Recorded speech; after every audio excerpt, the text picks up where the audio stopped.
As a home maker हमारी यही कोशिश रहती है कि हमारा घर हमेशा साफ सुथरा और ऑर्गेनाइज रहे, और हम रखते भी है। लेकिन इतना करने के बावजूद हमारा घर बिखरा बिखरा सा ही लगता है। हमें समझ में ही नहीं आता कि हमसे घर को ऑर्गेनाइज रखने में कहाँ गलती होती है। देखिए, साफ सफाई तो हम रखते हैं, लेकिन छोटी छोटी गलतियां हमसे हो जाती है जिसकी तरफ हम ध्यान नहीं देते। तो आज मैं आपके साथ ऐसी ही कुछ गलतियां जो हमसे होती है, जिसकी तरफ हमारा ध्यान नहीं जाता, वो शेयर कर रही हूँ, जिसे सुधार कर हम अपना घर साफ सुथरा और ऑर्गेनाइज रख सकते हैं। Hello everyone, welcome back to my channel. हमारी सुबह की शुरुआत तो आंगन से ही होती है, तो सबसे पहले आंगन की ही बात करते हैं। आंगन हमेशा साफ सुथरा रखिए, उसे डेली झाड़ू लगाना, आंगन में पानी डालना जरूर करें। रोज अगर हम आंगन नहीं धो सकते तो कम से कम एक दिन छोड़कर आंगन को अच्छे से साफ करें, क्योंकि जब भी कोई मेहमान हमारे घर में आता है तो उसकी नजर सबसे पहले आंगन पर ही जाती है। इसलिए अपने आंगन की सफाई हमेशा रखें।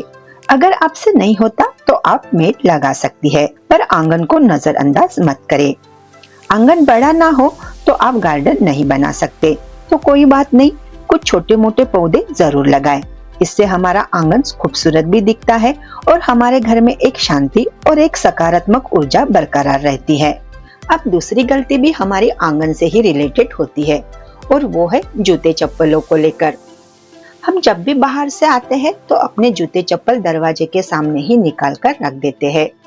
कोई भी अगर बाहर से आता है तो दरवाजे के सामने जूते चप्पलों का ढेर देखकर बिल्कुल भी अच्छा नहीं लगता। मार्केट में या ऑनलाइन भी बहुत ही अलग अलग तरह के हमें शू रैक्स मिल जाएंगे, या आप कोई कबर्ड ले सकती है। कम कीमत में भी कोई रैक आपको मिल जाएगी, तो आप उसे ले सकती है। बाहर से आते बराबर अपने जूते चप्पल उसी स्टैंड पर हमें रखना है।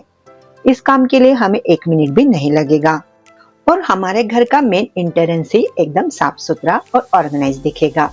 अब बात करते हैं किचन की। देखिए, किचन कितना भी बड़ा हो, कितना भी सुंदर हो, लेकिन जब तक हमारा सामान किचन काउंटर टॉप के ऊपर भरा भरा सा रहेगा तो किचन बिखरा बिखरा सा ही दिखेगा। फिर आप कितनी भी कोशिश कर ले, कितना भी उसे सुंदर बना ले, अच्छे से डेकोरेशन कर ले, फिर भी हमारा किचन सुंदर नहीं दिखेगा, वो बिखरा बिखरा सा ही दिखेगा। देखिए, सबकी अपनी अपनी पसंद होती है। बहुत से लोगों को आदत होती है किचन के ऊपर बहुत सारा सामान रखने की, लेकिन जिनके घर में मॉड्यूलर किचन हो उनको ये प्रॉब्लम नहीं जाती, उनका बहुत सा सामान अंदर आ जाता है। लेकिन जिनके घर में मॉड्यूलर किचन नहीं है, जिस तरह से मेरे खुद के घर में मॉड्यूलर किचन नहीं है, तो हमें बहुत सा सामान किचन काउंटर टॉप के ऊपर ही रखना पड़ता है। लेकिन उसके लिए अगर हम सही तरह के ऑर्गेनाइजर यूज करें तो हमारा किचन फिर ऑर्गेनाइज दिखता है। काउंटर टॉप के नीचे की साइड ओपन है, और वहां पर अगर सामान रखा हुआ है तो उसे छुपाने के लिए हम वहां पर अच्छे से कर्टन लगा सकते हैं। मार्केट में वैसे भी अच्छे अच्छे कर्टन्स मिल जाते हैं, नहीं तो आप पुरानी साड़ी का भी यूज कर सकती है, या पुरानी चुन्नी वगैरह का भी यूज कर सकती है, जिससे नीचे की साइड छुप जाएगी और हमारा किचन अच्छा दिखेगा। या मार्केट में बहुत ही सस्ते से ऐसे कबर्ड मिल जाते हैं, जिसका भी यूज हम किचन काउंटर टॉप के नीचे रखने के लिए कर सकते हैं। बहुत ही कम रेट में हमें वो मिल जाते हैं और हमारा काम चल जाता है। मैंने तो इसी तरह के कबर्ड्स अपने किचन के काउंटर टॉप के नीचे रखे हैं। अगला पॉइंट, जो भी चीजें हमने खाना बनाते वक्त यूज किए हैं उसकी क्लीनिंग की तरफ भी हमें ध्यान देना चाहिए। जैसे कि चीनी चाय पत्ती के डब्बे, यहाँ पर मैंने अभी खाना बनाया तो मैंने मसालादानी का यूज किया था। अब खाना बनाने के बाद उसे मैं अच्छे से पोंछकर अपनी जगह पर रख दूंगी। उसी तरह से नमकदानी वगैरह भी अच्छी तरह से हमें पोंछकर अपनी जगह पर रखना है। साथ में ऑयल कंटेनर वगैरह भी, ये जो चीजें रहती है उसे अच्छे से पोंछकर अपनी अपनी जगह पर रख देना है। इस वजह से भी हमारा किचन हमेशा नीट क्लीन और ऑर्गेनाइज दिखता है। किचन हमने कितना भी साफ करके रखा हो, लेकिन इस तरह के डब्बे पर हमारे उंगलियों के निशान या आटा लगा हुआ होगा तो वो बिल्कुल भी दिखने में अच्छा नहीं दिखेगा। तो इन छोटी छोटी बातों का अगर हम ध्यान रखेंगे तो फिर हमसे गलती नहीं होगी। अब अगली बात, देखिए, घर सजाना किसे नहीं पसंद होता, लेकिन हम क्या करते हैं, जब भी कभी बाहर जाते हैं या कभी किसी मेले में जाते हैं तो वहां से हमें जो पसंद आता है, छोटी छोटी चीजें हम वहां से उठाकर ले आते हैं। हम ये भी नहीं सोचते कि हमारे घर में इसे रखने के लिए जगह है या नहीं। देखिए, जितनी ज्यादा चीजें उतनी ज्यादा उसे हमें रख रखाव के लिए, देखभाल के लिए वक्त देना पड़ेगा। और जितनी छोटी छोटी चीजें हम रखेंगे, घर भी उतना ही बड़ा बड़ा सा दिखेगा। इसके बजाय आप ऐसी चीजों में अपना पैसा खर्च कीजिए जो यूनिक हो, अलग दिखे। जितनी कम चीजें हम अपने घर में रखेंगे, उतना ही घर हमारा खुला खुला दिखेगा। अगर आपको शौक है डेकोरेटिव आइटम कलेक्ट करने का, तो आप ले लीजिए, लेकिन उसे एक बॉक्स में रख दीजिए और हर हफ्ते अपनी डेकोरेशन को चेंज करते जाइए। इससे आपकी चीजें भी इस्तेमाल होगी और आपका घर भी अच्छा दिखेगा। और हर बार अलग डेकोरेशन की वजह से आपके घर को भी एक नया लुक मिलेगा। और अब देखते हैं हमारी अगली गलती। आप देखते होंगे हमारे घर में जगह जगह पर तार या चार्जर के केबल लटकते रहते हैं और वो दिखने में बिल्कुल भी अच्छे नहीं दिखते।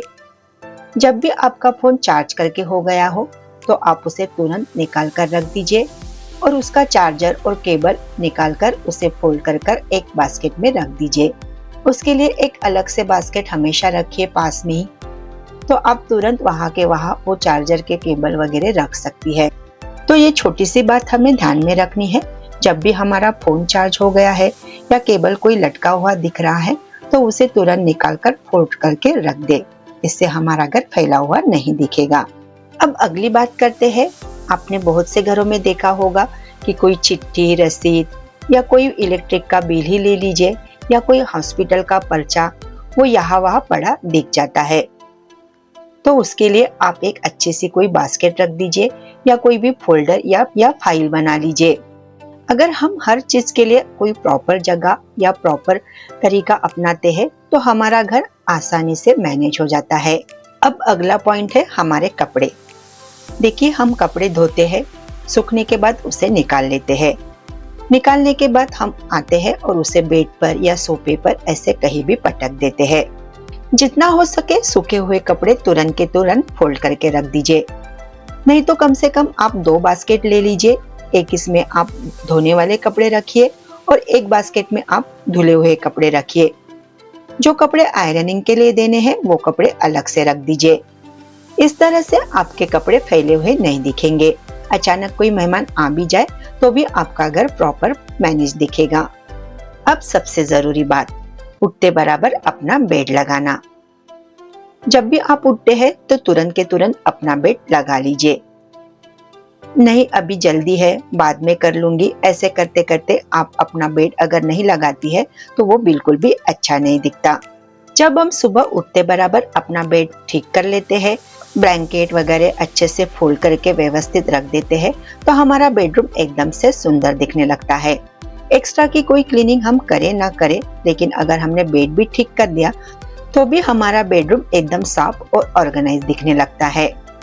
तो इन छोटी छोटी बातों का हमें ध्यान रखना है। अब आज की आखिरी टिप्स, वो है हमारा बाथरूम।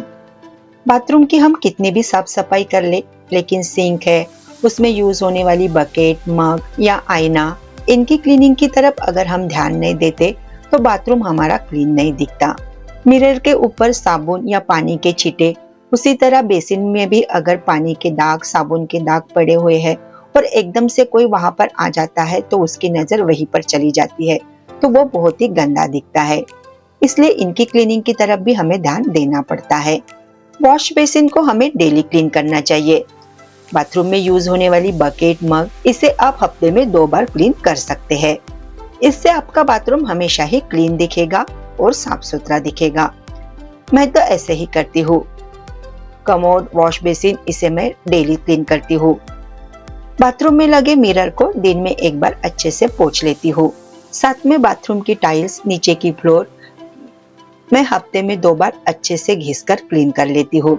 इससे मेरा बाथरूम हमेशा ही क्लीन रहता है। पूरी बाथरूम की क्लीनिंग करनी हो तो नहाने से पहले कर लेना चाहिए। अगर सिर्फ सिंक और मिरर ही क्लीन करना है तो आप रात में सोने से पहले भी इसे क्लीन कर रख सकती है।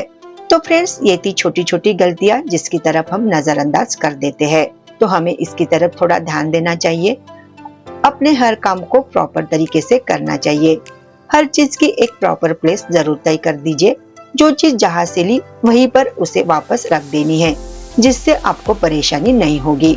इससे आपका काम हल्का हो जाएगा और आप खुश होकर अपने काम कर सकेगी। सुंदर घर दूसरों को भी अच्छा दिखता है और हमारे मन को भी सुकून देता है। तो फ्रेंड्स, मिलते हैं नेक्स्ट वीडियो में ऐसे ही एक इम्पोर्टेंट टॉपिक के साथ। तब तक के लिए बाय बाय। और ये वीडियो आपको पसंद आया हो तो प्लीज लाइक कीजिए, शेयर कीजिए और मेरे चैनल को सब्सक्राइब करना ना भूलें। Thank you.